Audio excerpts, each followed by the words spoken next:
I'm Rachel. And I'm Andrea, and this is MomTalk. Rachel and I both work for Smart Social, both moms.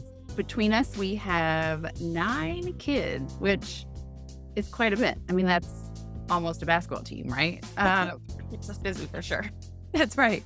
We're moms, and we work for Smart Social, researching apps and different ways to help keep your students safer and to help them prepare for their future as they are navigating high school and preparing for college. And now a lot of schools are back in session. If not yet, then they are coming back in. I know my kids started last week and things look a little different around here. Rachel, are your kids back? We started this week and we're still in that hard adjusting week. I think everybody's been falling asleep on the couch as soon as they come home this week. It's so exhausting. I saw something online the other day that said, do not schedule anything for your kids like that first Friday of school. And I thought, yes, kids are so tired. But then what did my middle schooler? They had a dance. The very first Friday, they had a school dance. And I thought, who is doing this? Crazy. And she doesn't want to miss anything. So, of course, she had to go, which is fine. But Well, at least the school will have tired kids over there. They get to deal with the tired kids for you. that is true. That is true. But I mean, I'm tired. I didn't even go to school, but I'm tired just from the new schedules. So what has been going on besides school? I mean, we haven't done a mom talk in a while. So I know a lot has been happening. Anything exciting happening over at your house besides school? I think the biggest thing, and probably a lot of families are having this problem, is our summer screen time looks way different than our school year screen time. And I think we're going to be tackling a lot of screen time issues this month. But that's fight. It's a big transition to kind of help kids get back on a routine and scale back the screen time and help them make it more productive when they're on it. So they're getting their schoolwork done. I don't know if you've had that same issue, but it's a big transition for us. Yes, it is. And it's for all of us because, when they're home all day, or at least my kids are typically home all day through the summer, they just get way more screen time than they ever do. We're pretty strict about it actually during the school year and during the school week. Weekends are a little bit more lax, but usually when they come home from school, we don't really do screen. But my oldest, so he's a freshman this year, and we just got him a phone, his very first phone. And so that's been a challenge on its own, just kind of him having that with him all the time. New and exciting. He wants to be on it. It is, yes, yes. And he's doing a great job with it. I mean, he truly is. He's pretty responsible now. We like to wait to give technology. We would have done it last year, but he didn't really want one. And so I was like, well, I mean, if you don't want it, I'm not going to push it on you. You're on you. Definitely. But now he's in high school. And so it's interesting because their school like uses it. I don't know how he would really kind of exist without one in school. They've got an app. The school has an app and they have a hall pass on there that they use like through the phone. If they need to go to the bathroom, like that's where they get their hall pass. Our school take it out a backpack. So it's like locked away for the whole school year, or like when they're during school hours, it has to be in their backpack turned off. See, I love that. This seemed to be going okay because it's a new school for us. So this seems to be going okay. And I guess most classes have like a red and green light, basically. Like if it's red light, you have to have your phone away. And then if it's a green light, you can get it out. I just found that was really interesting. You're really kind of setting up kids like they have to have one. Yeah. To have It's like they're going a balanced approach though, because in the real world, kids are going to get out there and they've got access to their phone all the time. So that kind of gives them some practice about when it's appropriate to use and how to use it in a way that keeps them on track with school. Yeah. That's a very, I think, good and valid point. With his screen time, I don't know if you have this set up on your kids, but he got an Apple phone. He kind of got a hand me down from my husband. We have set up the Apple screen time on his phone. So I get to control it through my phone, which is pretty cool. And we've used it before on other devices, on an iPad and an iPod, but it's the first time using it on someone's actual phone. And set it all up, thought it was going great. And I set like downtime. I think it's supposed to go into downtime at like 9 p.m. from like 9 to 7. And then I set some app limits on there because he, like most kids, wants to play games on his phone and will sit there and play or watch YouTube videos for as long as I would let him, right? And so it worked for like a day or 2, and then all of a sudden, he mentioned at night, he was like, isn't it supposed to go dark?" And I was like, "Yeah." And it's not working. You told you, that's great that he brought it up. He is this is a problem. This is a reoccurring problem. I keep resetting it, and it keeps, like, not working, and so he keeps telling me he does, he's so wonderful, like, this is what I mean, he's a pretty responsible kid. He keeps being like, "Hey, mom, like, the downtime's not working." And he only notices it, though, like, around bedtime because he likes to read, and so he likes to listen to music while he's reading, and so I let the music he can do that, like, past the downtime, but he'll go to pick it up to take to his room to listen to music, and it's, like, fully, fully he could do everything on it, and I'm like, "Oh, good." So there'll be days where it works, and then all of a sudden it won't, and so I started digging in and researching, and it turns out this is, like, a big problem with Apple. There's, like, a bug in their system, and they haven't fixed it yet. But lots of parents out there are struggling with this too. So parents, if you have screen time on your kid's phone and you just assume it's working, please check it. And I Is was it well, because you mentioned that the other day, and I was like, "I haven't heard anything," but I was like, "My kids probably just didn't tell me because I need to go check ours and see if it's been working."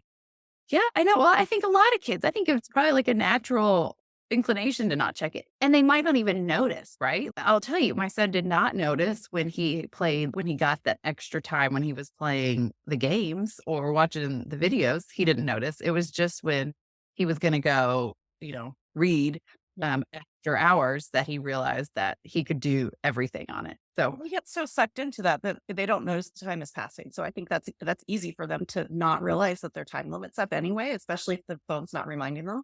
oh, definitely. I mean, I've noticed the same thing. I'll get on Instagram or even if I end up on YouTube or something. I mean, like, it's really addictive, as we all know, and it's really easy to just get lost down that rabbit hole, if you will. But it's pretty frustrating. I'll tell you, it's hard when you've got older kids and younger kids too, because the younger kids will see the older kids. My older kids have a lot more leeway on their phones than my younger kids do. So like my girls are younger and they have phones when they go out so that I can get in touch with them and find them when we're meeting up after school. And but they are not allowed to like do everything their brothers are on their phones. And so I caught my 11-year-old hiding in her room. Her phone's not allowed in her room under the blanket, all hiding on there. And so I was sitting there freaking out, going, "What is she doing?" It turns out she was watching YouTube videos about them putting makeup into slime and all those nonsense videos. So I'm like, it wasn't anything real bad, but she was sneaking it. And so I'm not okay with the lying. Like, if they're gonna watch those videos, they're allowed to put it on our TV and watch it where everybody's there. And then I know when they need to break because it's been going on for too long. But I was laughing because she's got younger twin sisters, and I caught them hiding under a blanket with their phones like a few days later. And I was Uh-oh. like, "Oh, are we doing this too?" And I go to look at it, and they're watching America's Funniest Home Videos on Disney Plus. And I was like, "You guys can watch this on the TV. Like, this isn't secret." But I had to laugh because I was like, they were seeing that behavior. She saw it from her older brothers and thought they weren't sneaky, but she saw them spending more time on it. And then they saw her sneaking it. So they thought they had to sneak time on their phone too. So it just kind of is a cycle when you've got more than one kid in the home. It is. And I mean, really, it all comes back to we talk about this all the time, like modeling good behavior, right? Like you want to teach your kids one way, but you have to be that way as well, or else they're gonna pick up on the stuff you don't want them to see or do. So same with siblings. That's tough because you've got big age gaps, and that's a tough thing to balance and The younger navigate. kids want to be the same as the older kids because they think that they're that old. Of course they do. Yeah, I mean, It it's just starts that. so early though. I was laughing because I was with a friend who has a toddler and he's like barely talking, but he has a little toy phone and he was pretending to talk on it. And his mom started saying something to him. He goes, "Shh," was on his phone. I was like, it cracked me up because I was like, they see this behavior from us and it just starts so early and they start mimicking that because I mean, like when I was a kid, nobody had cell phones. And so you didn't have any of that behavior to mimic, but now they grow up with that. No. Crazy to think how different our children's childhood is compared to like what ours was. And not saying good or bad, but it is just this whole technology thing is just such a different piece to childhood now that we as parents have to I think it's so navigate. much harder. I'm so glad they're on social media when I was in high school. Oh my gosh. I know. No. That's And that's one of the things, like, I at this point in time, I don't really see us letting the kids do social media, um, anytime soon. My kids have not asked for it, and I've got teenagers. My oldest is 20, and then I've got a junior and a high school senior, and they have not asked for it. They just have zero interest in it. I think because I do social media, it's like not cool. And they've told me that before. But they're also like really into sports. And so their free time, they see their friends in person and they interact in person and they just don't really have any desire. They do the team communication apps though. And we're covering a lot of those this month because I know there's teams are starting up and schools starting up and a lot of groups are using those. So they will do those, but they don't do social media. That's awesome. That's really good. And I wonder if it's the difference between a boy and a girl. Because my 14-year-old, he has no, I mean, he wouldn't get it anyway, but he has no desire for it. We were actually talking about the other day. He's like, I don't want that. But I know that my 11-year-old daughter, um, almost 12, that when she's actually of age to get it, I know she's going to be asking for it. So Maybe right. Because my 11-year-old wants to be YouTube famous. yeah, I think we've all well, I think my kids have definitely gone through that phase. It's a phase, hopefully, right? Well, I would say with your, other girls, I would say, set your screen time through the phone, but, that's obviously having issues. So with this whole screen time issue, Apple has come out and admitted that, yes, this is a problem, but there's no fix yet for it. So hopefully Working on it. Hopefully it upcoming pretty soon. I know, because I believe that they make it pretty difficult to use third-party apps as well to monitor your kids. I mean, it's not even about watching, seeing what they're doing. You can't do that with screen time, but to be able to just kind of limit what they're doing. So hopefully it'll come out soon and I can stop obsessing over, is it working? Is it not?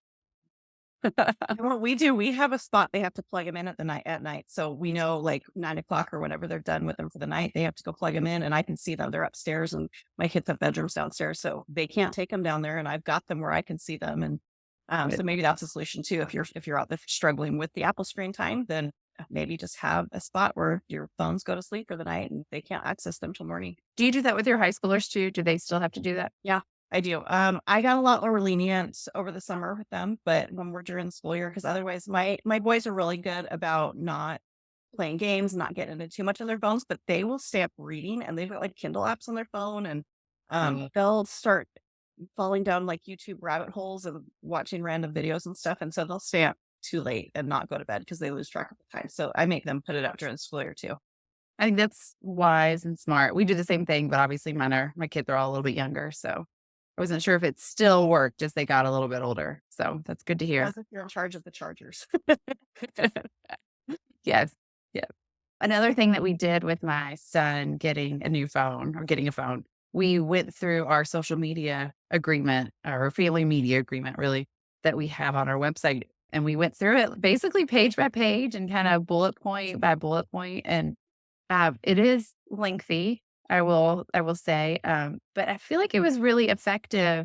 It gave us a lot of good talking points Yeah, it's that a we great conversation starter because some of these things, especially if it's the first time you're giving your kid a phone, you don't know to bring some of these issues up. And might. so it's just a really good dialogue guide. And we do have a shorter version now too. So we're going to be sending that out with our newsletter pretty soon. And you can access it now on the website, but we've got a shorter version that's printable that you can post somewhere if you want to help remembering some of these rules that you set with your kid. And yeah, I think that can be helpful too because I forget. Sometimes I'll tell the rules and I forget what they were.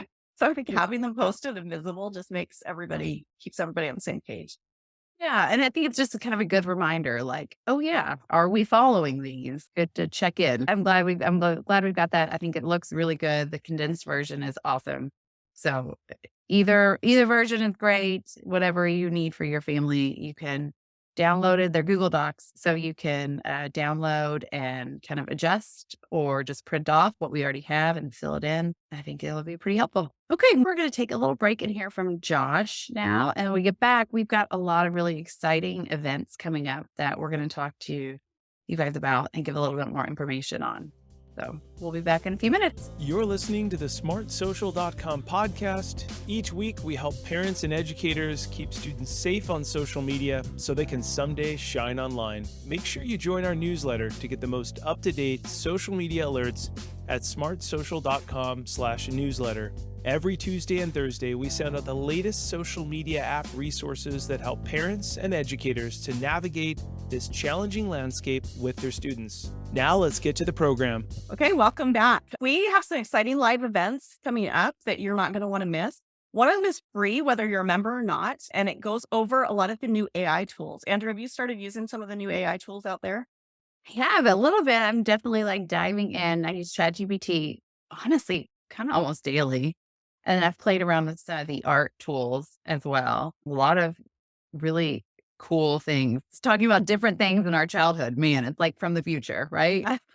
My boys introduced me to it at the end of last year. They were coming home and they were making up weird fan fiction using ChatGPT, where they were like, make a story out of this character and doing almost like mashups of their favorite characters. Yeah. And I was like, what is this weird thing? And then I started playing around with it. And you're right. Like I use it for all kinds of things now. But we've talked to a lot of parents. I don't know if you've had the same experience, but I've talked to a lot of parents who have no knowledge of these and they feel overwhelmed and they just don't even know where to start. So they haven't jumped in there and tried them out themselves. If you're in that situation, we've got a free AI training for parents, and we're going to go through exactly how you can use this to help your student, both with homework help. So some of these subjects, if we're out of practice, they might be a little harder for us as parents to help kids on their homework, but you can basically use ChatGPT as a tutor. So that's a great use. I know there's a lot of parents worried, a lot of teachers too, a lot of them are worried about cheating and trying to block it completely, but there really are some great educational uses for ChatGPT. So if you want to join us for free, you'll have to claim your spot, but it's on September 7th. And there's, I believe, 2 different times for you to choose from to come to. But that's a great one. If you are curious about some of these AI tools and you're feeling a little bit overwhelmed, that's a great one to just do a walkthrough and get a great introduction to them. Yeah. And Josh, our founder, he is the one who hosts the webinar, and he's so knowledgeable about it. He's just like, it's like his favorite thing right now is AI. And so he's just done a deep dive himself, and he's constantly educating himself on the best ways to use it because it's changing. It's changing so rapidly. And so he's really staying on top of all of the changes and how to use it in the most effective way possible. What's interesting, once you see it in action, it's not nearly as overwhelming, and you get all these ideas of ways you can use it to simplify things in your life too. So I think just seeing him go through that and seeing some real life examples of ways you can use it is really helpful. Yes, definitely. My husband and I took a little trip a few weeks ago. We went to Nashville, Tennessee for a couple nights, and on a whim, he was like, look what I'm going to do. And he pulled out ChatGPT and he said, write me a itinerary, like a 2-3 day itinerary for Nashville, Tennessee, include restaurants and, music venues. And it, sure enough, it spit out all of this fun stuff to do. And we did multiple things off of that list. So it was pretty cool. Yeah, it's fun. We tried that on our summer trip too. We asked for like the lesser known restaurants. And so it threw out all kinds of food trucks in different places that we wouldn't have thought of because we didn't even know to search for those things. So that's a really fun use of it. Yeah. Yeah. Something almost everybody can use, right? Yeah. Good practice too. And then along the lines of screen time, since a lot of families are really struggling with that right now and getting back into a routine with school, our parent night event this month is going to be talking about making screen time fun. So we're going to reduce some of the negative impacts that screen time can have. And there's a lot of problems that can come with excessive screen time. And we're going to try and replace those with some of the more productive and positive ways that kids can use screens. Yeah. What are some quick ideas do you have? We actually interviewed quite a few students who had some great ideas. I loved listening to their ideas, and a lot of them recognized that they didn't feel as great after they'd been on screens for a while. So they threw out ideas like using a physical timer to remind them, or using the timer in your phone in some of these apps to remind you to take a break. Like I know like Instagram and TikTok both have things programmed in where you can say, I want a reminder to take a break after 10-15 minutes. And a lot of students really actually liked that. Some of them threw out the idea of buddying up with a friend or a family member, be like, hey, keep me accountable. I want to be online from this time to this time. And if you see me using any screens after that time, you need to call me on it. And so they had some great tips, and we're going to hear from some of those students during this live event. We have 2 days, so it's going to be August 30th and August 31st, and there's 3 different times on each of those days. So hopefully there should be something that works with nearly everybody's schedule. And if you're a member, you'll be able to see the replay when you log into smartsocial.com after the events are over. So mark your calendars. That's going to be exciting. And Josh, he's obviously always there, but he's always answering questions in the Zoom link as well. And the goal on this one too is to have some really good just tips you can use right away, because some of these, we don't want to complicate it, but we want to give you some real tips that you can jump in there and start replacing some of that negative screen time. Because a lot of kids will deal with mood problems and weight problems and image issues and stuff from spending too much time on screens. And so we want to kind of take some of those negative behaviors on screens away, or at least limit them and balance them a little bit better, and replace them with some, and there's great ways you can use screens. One of my kids is teaching himself how to program. And then he's programming things in Minecraft, because that's a fun way to use it. But there's all kinds of things that kids can learn. Screen time's not all bad. And so we want to make sure that we're giving kids these options that they can use screens. We just want to make sure that they're doing it in a way that's helping them grow and not damaging their self-esteem or anything. It's going to be very worthwhile. So mark your calendars. You can register on our website as well for that. We'll put the link in the YouTube description. Thanks for joining us, everyone. Hopefully you learned something new, or it gave you something to think about. We are going to post links to some of the live events we talked about in the YouTube description. So you definitely don't want to miss those. Those are going to be super helpful for everybody as you jump into a new school year. But we will see you next time. All right. Bye. Thank you for listening to the smartsocial.com podcast with this week's topics. If you enjoyed the Mom Talk discussion that we had today about all things social media from a mom's perspective, we invite you to join the smartsocial.com VIP program. As a very informed parent VIP member, you will learn about the dangers and benefits of social media for your kids and get tips every week to keep your family safe online, and most importantly, to teach your students how to shine online. We have over 130 detailed app guides that cover apps like TikTok, Snapchat, Instagram, and 100 plus apps you might not have heard of, but your students may have visited or downloaded. Find out more and join today at smartsocial.com/VIP. Please remember to rate, subscribe, and review so we can continue to help more parents and educators just like you. I'm your host, Josh Oakes. As always, remember to keep it light, bright, and polite. We'll see you on the next episode. Have a great day.